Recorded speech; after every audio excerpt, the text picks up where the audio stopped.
Oke, balik lagi, kita akan membahas tentang PR framework nih kali ini. Di video sebelumnya kita udah bahas ya, kenapa kita butuh strategi gitu kan. Nah, sekarang kita akan bahas nih tentang PR framework yang sudah saya jelaskan sedikit di video sebelumnya ya.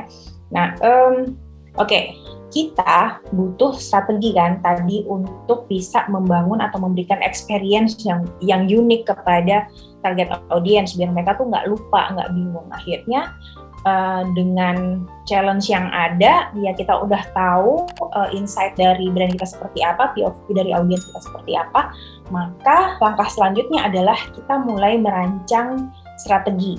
Tapi strateginya itu juga harus di-manage, harus diatur, nggak boleh sembarangan, oke yang penting kita punya strategi, enggak. Tapi strategi ini juga harus kita benar-benar pastikan bahwa nantinya semuanya itu yang berjalan di bawah strategi itu akan terintegrasi dan balik lagi ke visi, misi, tujuan juga brand story yang udah kita buat sebelumnya. Oke, sekarang kita lanjut ke framework-nya ya. Itu juga udah dibahas tadi bahwa framework itu adalah kerangka kerjanya ya. Jadi ada challenge ya, kita sudah punya challenge baik itu crisis maupun opportunity. Di challenge ini kemudian kita pakai atau kita tentukan PR framework yang mau kita gunakan itu apa. Nah, di PR framework sendiri sebenarnya ini bisa menjadi guideline atau panduan ya buat kalian, buat para strategic planner. Yang dalam hal ini yang pertama itu bisa berdasarkan panduannya ini bisa berdasarkan impact atau dampak dari penerimaan pesan atau juga bisa berdasarkan customer journey atau target audience journey yang sudah kita bahas di video sebelumnya ya. Nah, dari dua hal ini, impact of receiving message dan juga journey from the target audience ini itu bisa kita jadiin kerangka kerja karena kita udah tahu oke, siklusnya begini, alurnya begini. Nah, itu yang kita tarik, kita jadiin kerangka kerja kita. Kemudian guideline ini nantinya itu akan menjadi benchmark ya dari program atau campaign yang akan kita kembangkan. Jadi bikin campaign itu ternyata nggak sekedar ada masalah kita langsung bikinin campaign sebagai solusinya, enggak, tapi kita harus tahu dulu nih strateginya apa. Dari strategi yang sudah kita buat baru kita kemudian turunkan lagi menjadi campaign yang mau kita kembangkan, baru nanti kita pakai juga untuk mempertimbangkan kira-kira taktik dan tools apa yang mau kita pakai agar semuanya bisa tercapai dengan maksimal gitu. Oke, di sini kamu bisa lihat di dalam frame ini, di dalam PR framework itu ada yang namanya main strategy. Strategi ini yang kita tentuin dulu nih. Kita mau pakai strategi based on apa? Based on impact tadi, impact dari pesan, ataukah based on customer journey? Ya, ini kita pakai jadi strategi utama. Kemudian dari strategi utama ini itu bisa kita pecah lagi, bisa menjadi campaign-campaign atau program-program kecil lainnya. Ya, kalau kamu lihat di sini ada main strategi, kemudian di kanan kiri ada program or campaign one, ya, kemudian turunannya taktik, dan di bawahnya lagi ada tools. Ya, kita akan coba bahas secara lebih detail gimana caranya meng-create masing-masing main strategi, program, dan juga taktik serta toolsnya ya. Kita mulai dari strategi dulu.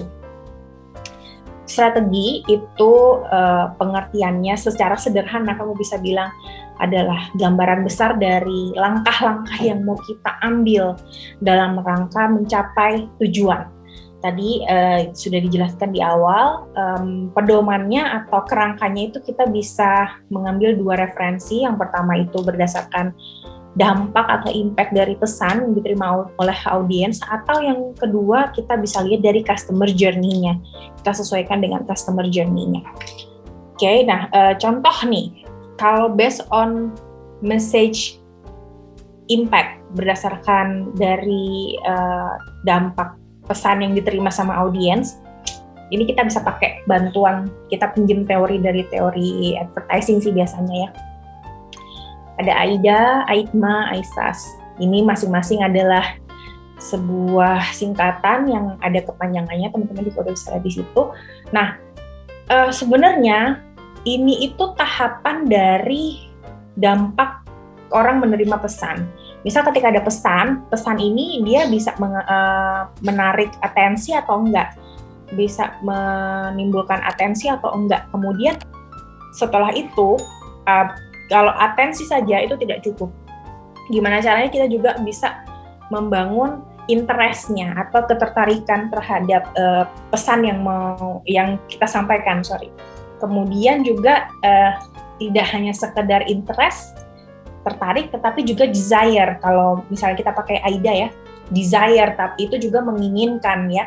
Jadi si target audience ini tidak hanya tertarik, tapi juga menginginkan untuk entah itu mencoba brand kita, terlibat ke dalam aktivitas yang dilakukan oleh brand kita, atau yang lainnya, tergantung dengan pesannya.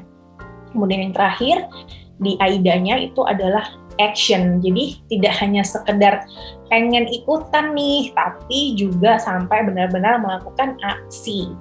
Nah, dari sini itu kita bisa turunin nanti, awareness cocoknya campaign-nya apa ya, kalau interest dan desire biasanya apa ya, kemudian action juga biasanya apa ya. Jadi itu yang bisa kita pakai gitu ya, atau kita bisa pakai AIDMA. Kalau AIDMA bedanya ada tambahan M-nya ya.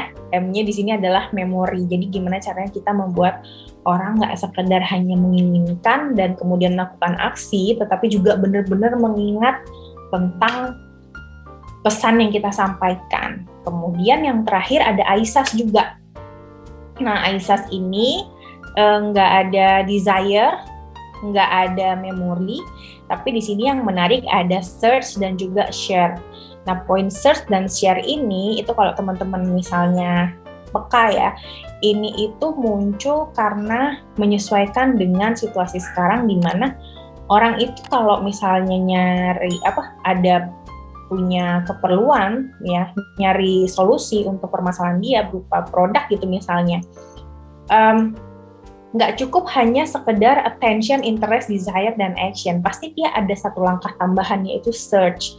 Dia punya rasa pengen nyari tahu nih informasi yang lebih dalam lagi tentang produk atau brand yang dia lihat atau terpapar sebelumnya.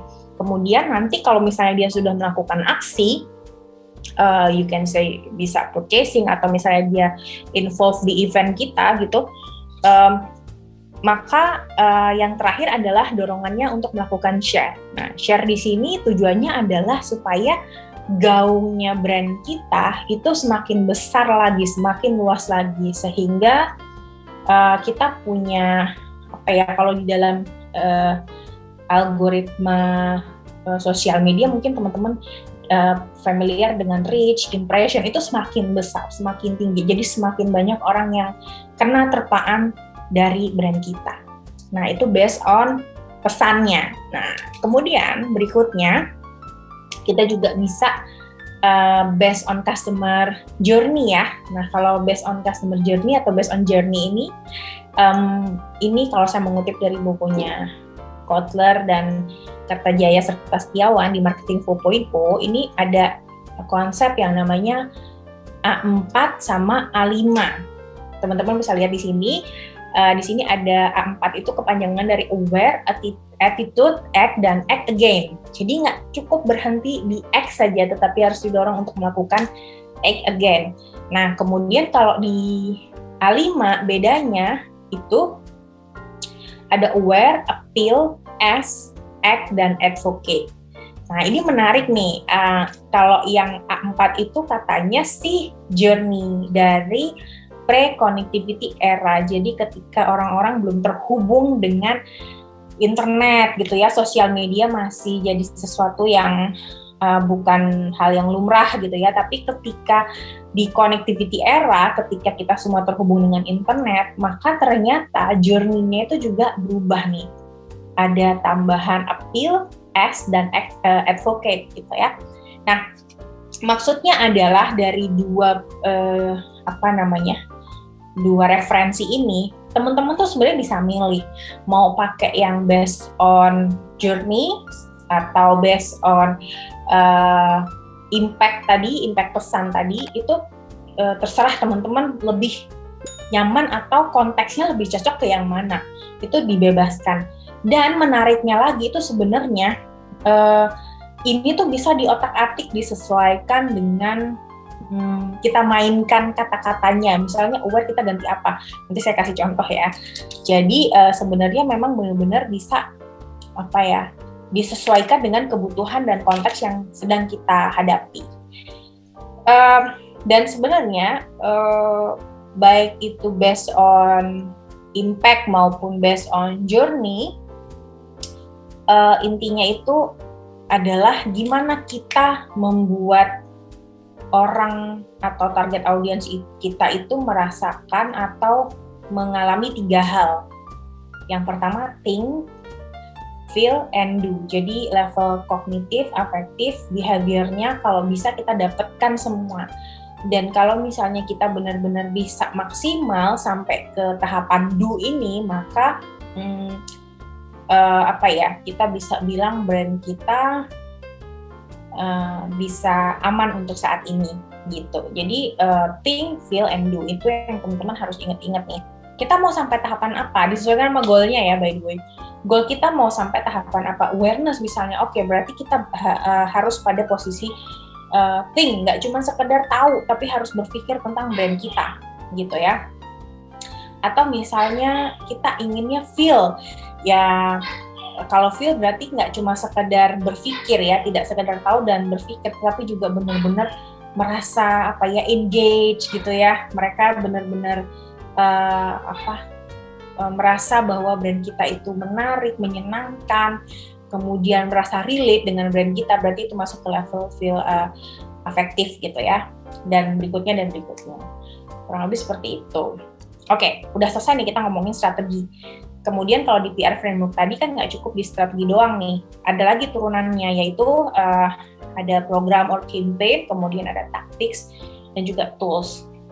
Nah, ini kalau kita coba bahas satu-satu nih, kalau kita ngomongin strategi tadi kan gambaran besarnya ya, turunannya adalah program. Program di sini kita bisa bilang adalah penggambaran atau perwujudan dari strategi ke dalam serangkaian aktivitas yang terintegrasi dalam rangka mencapai goals yang sudah kita buat sebelumnya. Jadi di dalam program ini itu akan banyak aktivitas-aktivitas yang kita lakukan dan semuanya harus nyambung, nggak boleh berdiri sendiri karena ini adalah satu program atau satu campaign gitu ya. Kemudian di bawahnya program itu ada lagi yang namanya tactics. Nah, tactics ini adalah kalau kamu mau sederhanakan kita bisa bilang sebagai metode praktis yang udah kita mau pakai gitu ya. Jadi lebih mengerucut lagi, lebih praktikalnya itu gimana? Kita harus melakukan apa nih? Itu adalah taktik gitu ya. Detail yang kita deskripsikan, yang isinya itu metode yang mau kita pakai gitu. Kita mau, misalnya kalau kita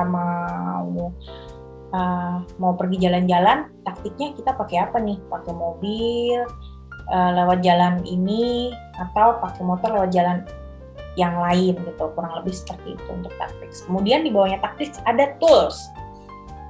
Tools ini adalah various media and equipment to be used gitu ya.